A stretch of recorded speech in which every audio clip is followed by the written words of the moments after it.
Bonjour à tous, bienvenue dans cette nouvelle vidéo. Donc aujourd'hui, on va faire un market review, nouvelle semaine. On a eu la clôture, donc on fera une analyse weekly, daily, H4 sur Bitcoin, Ethereum et Solana. Et on essaiera de voir les scénarios possibles et les plus probables pour les prochains jours et les prochaines semaines à venir. Donc avant de commencer la vidéo, je vous invite à nous suivre sur YouTube et d'activer la cloche des notifications, ainsi qu'à vous abonner à la chaîne. Vous pouvez également liker la vidéo et commenter la vidéo si vous avez des suggestions ou des cryptos ou autres assets à analyser pour les prochaines vidéos. On va commencer la vidéo par l'analyse de Bitcoin sur le weekly, comme on est dans une nouvelle semaine. Donc la structure baissière s'est étendue jusqu'à ce niveau-là. Ce qu'on peut voir, c'est qu'on a méché bien en dessous de cette demande ici, donc elle a été invalidée. Donc pour le moment, en weekly, le plus probable, quand on voit un prix qui se dirige comme ça à la baisse, c'est qu'il est fortement attiré par cette zone de liquidité ici et le dernier FVG qui n'est pas comblé dans cette grosse impulsion haussière. On a également aussi un ouvert à 100% ici, mais ça on verra dans les prochains scénarios. Là, le premier objectif pour moi, c'est clairement ici. Sauf que, comme je le précise dans chacune des vidéos, après une grosse jambe de baisse comme ceci, on s'attend à un pullback. Pour jouer des longues potentielles pour être dans ce pullback, on attend le retournement de cet order flow à la hausse, qui pour le moment est baissier, et pour qu'il se retourne à la hausse, il faudrait qu'il vienne mécher au-dessus des 116 000. Donc pour le moment, c'est peu probable qu'on se retourne à la hausse, vu le point de choc futur qui est très haut dans le range. Par contre, le mieux, ce serait de mécher en dessous, par exemple, pour remonter le point de choc futur dans un niveau ici, pour ensuite jouer un pullback. Donc un scénario qui serait probable, par exemple, serait de faire un truc comme ça. Soit en fait, on fait un pullback sans jamais avoir d'order flow haussier, et donc ça sert à rien de chercher des longs, on cherchera que des shorts pour potentiellement perpétuer la structure à la baisse et chercher ici la liquidité sur ce lot.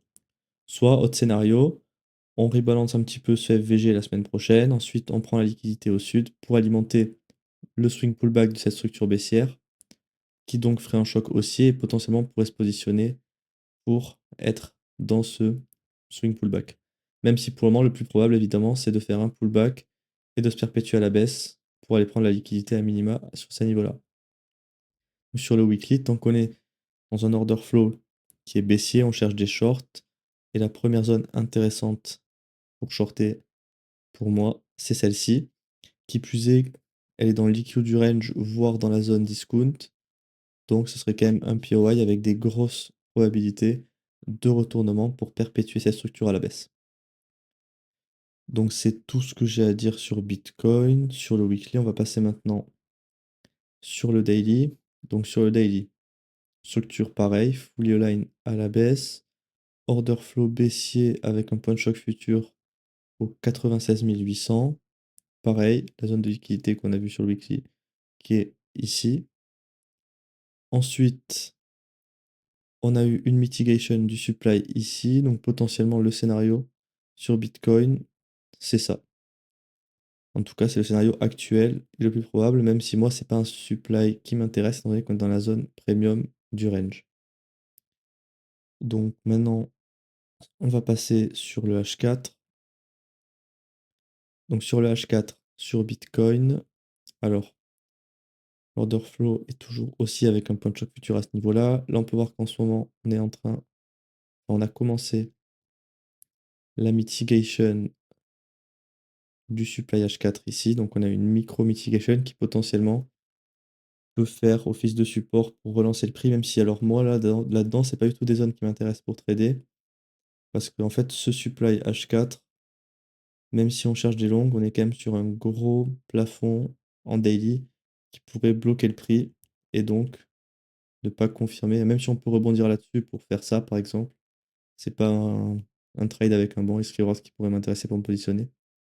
Donc moi, ça, je vais laisser couler le prix pour le moment. À la rigueur, si on revient combler ces FVG, ça peut être intéressant pour shorter le prix dans notre supply en daily, même s'il n'est pas très bien pricé.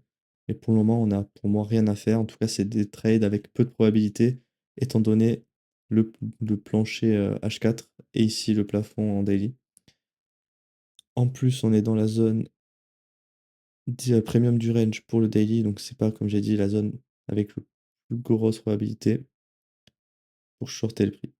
On va continuer la vidéo avec l'analyse d'Ethereum sur le weekly, nouvelle semaine.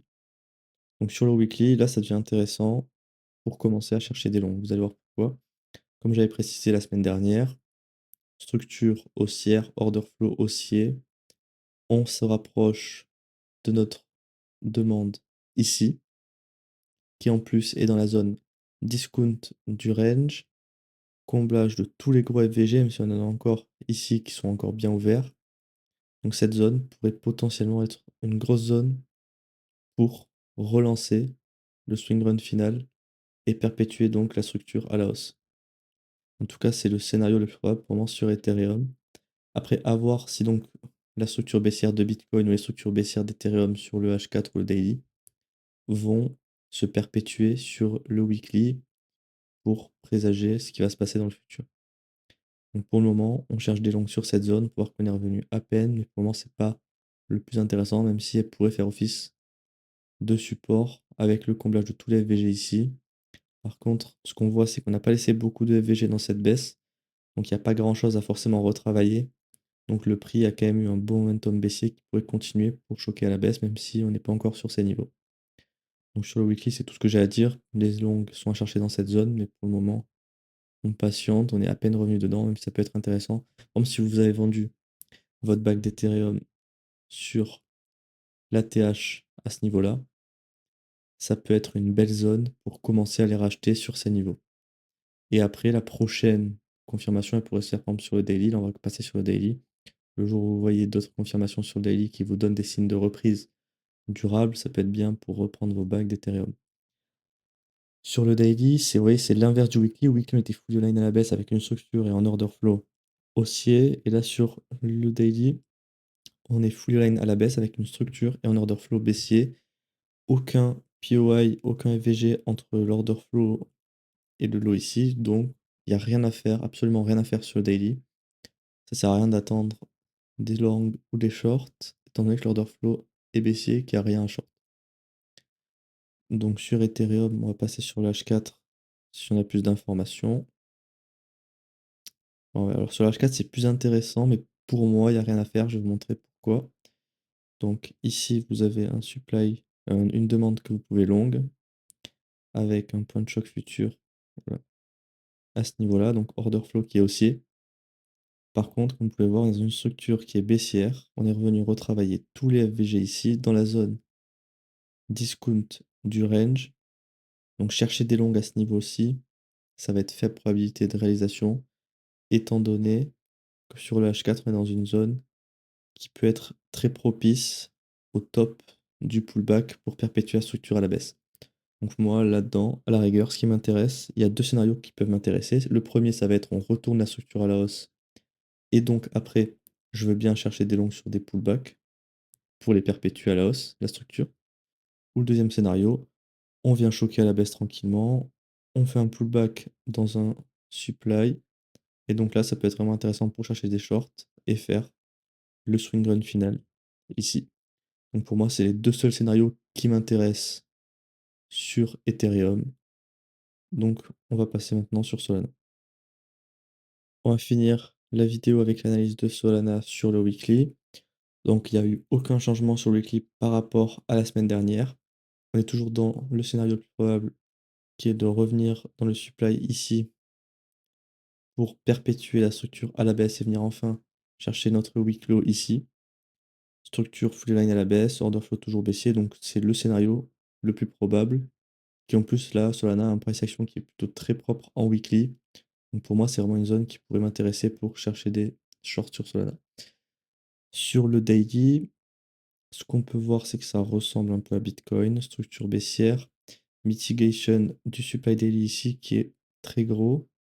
Order flow baissier, donc on cherche des shorts dans cette zone. Par contre, moi, c'est comme sur Bitcoin. Zone low probability qui est dans la zone premium du range. Donc, c'est pas une zone qui m'intéressera pour chercher des shorts. Moi, je préférerais attendre des zones dans la zone discount sur Solana pour chercher des shorts. Donc, c'est tout ce que j'ai à dire pour moi sur le daily. Donc, on va finir par le H4. Donc, sur le H4, on a un order flow qui est haussier avec un point de choc futur à ce niveau-là. Avec ici une demande en H4 qui peut être intéressante à exploiter, même si comme c'est exactement comme Ethereum, Bitcoin, c'est une zone de faible probabilité pour chercher des longues à ce niveau-ci, étant donné qu'on a eu un pullback dans la zone discount. Donc pour moi, clairement, je préfère patienter et avoir les mêmes scénarios que sur Ethereum, même si pour le moment, on peut toujours essayer de chercher des shorts là-dedans pour soit potentiellement prendre des profits si on revient chercher la liquidité ici, ou alors si vous pensez qu'on peut retourner cette structure à la hausse, ça peut être intéressant pour jouer le début d'un swing run final en fait, pour retourner la structure à la hausse. C'est tout ce que j'ai à dire sur Solana, c'est pas un price action qui change tellement de Bitcoin ou Ethereum. Et d'avoir fait cette vidéo, donc surtout n'oubliez pas de vous abonner à la chaîne et d'activer la cloche des notifications. Likez la vidéo et commentez ce que vous avez pensé de mon analyse et si vous avez des suggestions que je pourrais faire dans les prochaines vidéos.